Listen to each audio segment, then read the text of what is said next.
안녕하세요. 생명과학 황민준입니다. 자, 황민준. 저 알죠, 여러분들? 황민준입니다. 자, 오늘 같이 얘기해 볼 건 뭐냐면은 마지막 우리 생명과학 어떤 전략으로 수능까지 가야 되느냐 이 얘기를 좀 해보고 싶은데요. 지금 수능이 한 100일 정도밖에 안 남은 시점입니다. 이 시점에 학생들이 이제 이런 질문 많이 해요. 선생님, 앞으로 뭐 해야 돼요? 저 뭐 일로 와봐도 다 풀었습니다. 저 기출문제집도 다 풀었습니다. 저 450제도 다 풀었습니다. 앞으로 뭐 해야 됩니까? 저는 항상 이렇게 얘기해 줍니다. 새로운 문제를 이제 앞으로 그 정도까지 다 풀었으면 뭐 EBS도 풀었을 거 아니야. 수능 특강, 수능 완성 이런 것도 풀었을 거 아니야. 그러면 우리 교재들하고 EBS 다 풀었으면은 뭐 한 3,000 몇백 문제 정도 풀었을 거거든. 그러면 앞으로 더 많은 새로운 문제를 풀기보다 한 100일 정도 남은 이 시점에서 새로운 문제를 풀기보다 지금까지 풀어놓은 거를 어떻게 정리하는지가 중요하다. 앞으로는. 그런 얘기를 해줍니다. 근데 문제를 어떻게 정리하냐면 개념체계도라고 여러분들 들어봤나요? 개념체계도? 개념 공부할 때 하는 방법이거든. 뭐 만약에 예를 들면 뭐 이런 거야. 항상성 조절 단원이다. 항상성 조절 단원을 우리가 공부한다. 그럼 항상성에는 체온 조절도 있고 항상성에 뭐 혈당량 조절도 있고 삼투압 조절도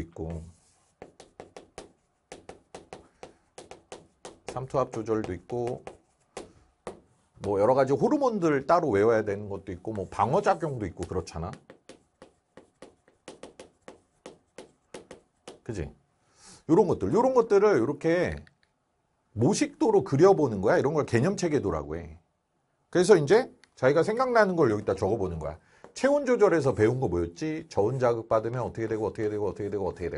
체온 조절에 관여하는 호르몬이 뭐고.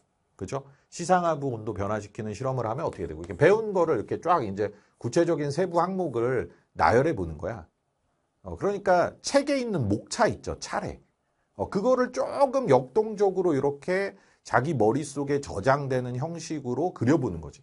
혈당량 조절에 뭐 인슐린이 있고 글루카곤이 있고 그지? 뭐 당뇨병과 관련된 내용 이렇게 적어보는 거지. 삼투압 조절에 그지? 삼투압 조절에 땀 많이 흘렸을 때, 물 많이 먹었을 때, 소금물 먹었을 때 결과 적어보고. 방어작용에서 특이적 방어작용, 특이적인 뭐가 있고 비특이적인 뭐가 있고 이렇게 적어보는 이렇게 공부한 내용을 안 보고 하는 거야. 공부가 끝난 다음에 아무것도 안 보고 빈 백지에다가 이걸 다 그려보는 거야.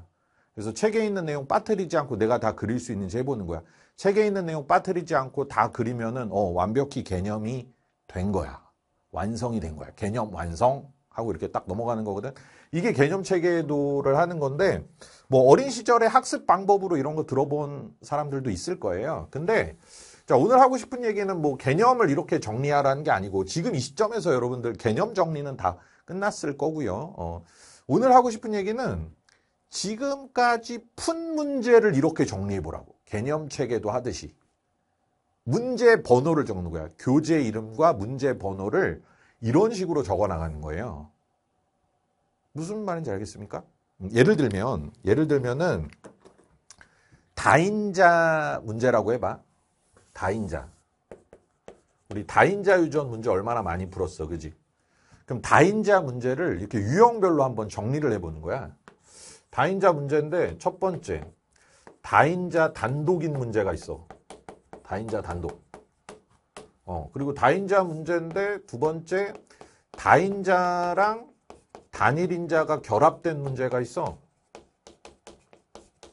근데 다인자랑 단일인자랑 결합된 문제인데 독립인 유형이야. 그리고 또 다인자랑 단일인자랑 결합된 문제인데 연관인 유형이야.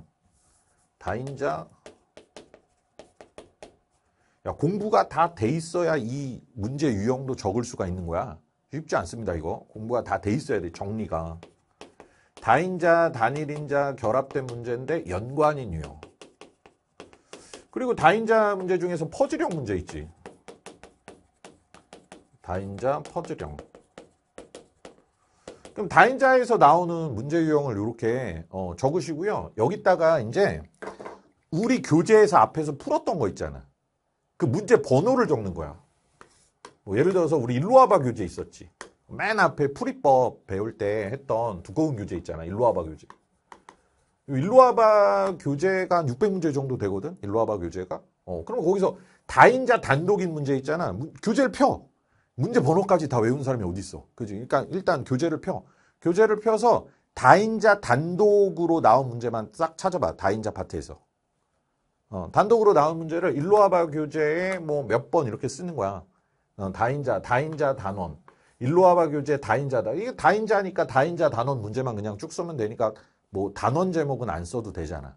그렇죠? 그래서 다인자에서 뭐 1번 문제, 2번 문제, 3번 문제, 4번 문제, 단독인 문제, 뭐 21번 문제, 27번 문제 이런 식으로 문제 번호만 쓰는 거야. 이것도 다인자, 단일인자, 독립인 문제야. 그러면은 일로 와봐 교재에서 뭐 몇 번 쓰는 거야. 근데 기출 문제에도 있겠지. 기출 문제집에도 몇 번 써. 그리고 조금 어려운 450제 있잖아. 우리 기출보다 난이도 높았던 거 있잖아. 조금 어려운 450제에서 몇 번 이렇게 쓰는 거야, 이거를. 교재마다. 우리 교재. 일로 와봐 교재, 기출 문제집, 조금 어려운 450제. 요 세 종류의 교재에 대해서 유형별로 문제 번호를 쓰세요. 이것도 다 번호를 써. 오케이? 번호를 써. 이렇게. 이 번호를 쓰면서 이렇게 개념 체계도처럼 만드는 행위가 별로 쓸데없을 것 같지만 아니에요. 이걸 그리고 문제를 찾아보면서 머릿속에 정리가 돼요. 이게 머릿속에 목차로 정리가 돼요. 보면서 한 번 풀었던 걸 다시 보는 것만으로도 엄청나게 뇌의 장기 기억에 영향을 줍니다. 그래서 다인자, 단일인자 결합된 문제인데 연관인 유형을 예전에 풀었던 문제들을 쫙 번호들을 이렇게 다시 써보면서 이 문제 이렇게 풀었었지 이런 것도 떠올려 보면서 쫙 적으면은 장기 기억에 차곡차곡 체계적으로 들어가서 이것이 시험을 볼 때 꺼내져요. 그냥 문제를 새로운 문제만 계속 풀기만 하고 이렇게 정리를 안 하지? 그러면 시험 볼 때 기억이 안 나. 정리가 안 돼 있으면. 비슷한 문제가 나와도 비슷한 문제는 배웠던 절차로 풀어야 될 거 아니야. 근데 비슷한 게 나와도 꺼내지지가 않아. 이걸 안 하면. 그래서 남은 시기, 우리 파이널 시기죠.